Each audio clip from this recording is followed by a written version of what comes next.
Bonjour à tous. Tout le monde s'est trompé, semble dire Réumi Quotidien, concernant la nomination du directeur général de la Caisse des dépôts et consignations. Le journal du groupe Promo Consulting révèle qu'il ne s'agit pas en effet du frère du président, ce qui fait dire à ce journal qu'Aliou Sall est victime d'homonymie. Et pourtant, dans l'AS, Farba-Ngom continue de défendre la nomination d'Aliou Sall, frère du président de la République, au niveau de la direction générale de la Caisse des dépôts et de consignations. Selon lui, Aliou Sall a une double légitimité. Dans les colonnes de l'AS, Farba-Ngom, qui ne met pas de gants, déplore les sorties musclées de quelques ministres frustrés par leur non-reconduction dans le gouvernement de John II. On doit être discipliné, la nomination est une affaire de chance, déclare-t-il. Farba prend la défense de Macky, voit par conséquent l'Observateur, où l'on retrouve le député maire des Agnam qui soutient qu'une réelle conviction politique ne peut être arrimée à un poste. Et si on en croit Farba-Ngom, la première dame ne mène pas de combat par procuration. S'agissant de la frustration des non-reconduits, Farba-Ngom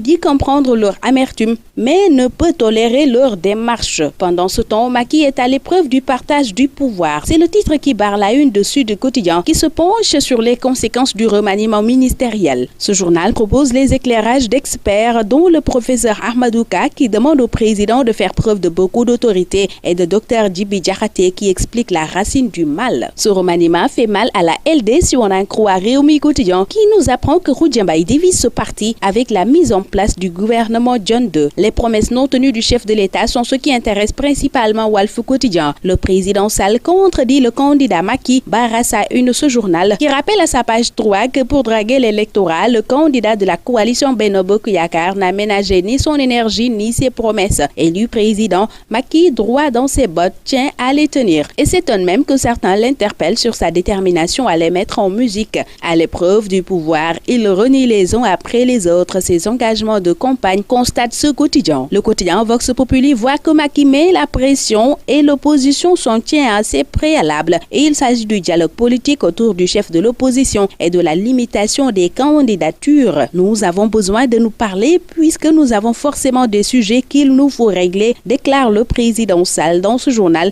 où il soutient aussi qu'on ne peut pas aller à la présidentielle avec autant de candidats ou une cinquantaine. On ne pourra plus voter, conclut-il. Et dans le quotidien, on retrouve Macky Sall qui dit ne pas regretter que Wade ait décidé de ne pas siéger. Et dans ce même journal, on nous apprend que Maître Madické Niang sera installé demain président du groupe parlementaire Libertés et Démocratie au nom de la coalition gagnante Wattu Sénégal. D'après le quotidien, le PDS et ses alliés espèrent figurer dans le bureau de l'Assemblée nationale avec un vice-président, un secrétaire élu et 2 présidents de commission. La suppression ou l'abandon du franc CFA sera au menu d'une rencontre d'intellectuels et il s'agira d'un débat franc qui se tiendra à Dakar, d'après le quotidien de Madiambal Diagne. Le quotidien Dakar Times constate au même moment et nous fait part de la baisse de performance dans la santé publique. Le plateau médical des hôpitaux publics n'a de cesse de chuter ces 15 dernières années, si on en croit ce journal qui indique que la cause est toute simple. C'est la fuite des médecins du public vers le privé. Les cliniques tuent les hôpitaux, titre par conséquent ce journal. Excaf a été sauvé in extremis de la vente programmée de ses immeubles, informe pour sa part Libération. Ce journal révèle que le juge a ordonné hier un sursis provisoire après l'appel déposé par l'avocat du groupe. Rien n'a pu sauver la conférence de presse que devaient tenir conjointement Gris Bordeaux et Balagaï 2. Le lion de Guédiawaye s'est fâché et a boudé car son adversaire, le tigre de Fass, était très en retard. Et les réactions aux fusées de partout. Sunulombe qui donne l'information nous les livre à sa page 5. Pendant que Balabou de Ronaldo lui signe son retour en Ligue des Champions à 18h45 d'après Stade qui note que le Real de Madrid entame la défense de son titre face à Apoel Nicosie. Un bon tremplin pour mieux entrer dans la compétition et pour Cristiano Ronaldo marquer les esprits pour son retour sur la scène européenne même s'il purge encore une suspension en Liga jusqu'au 20 septembre. C'était le tour des quotidiens parus ce 13 septembre.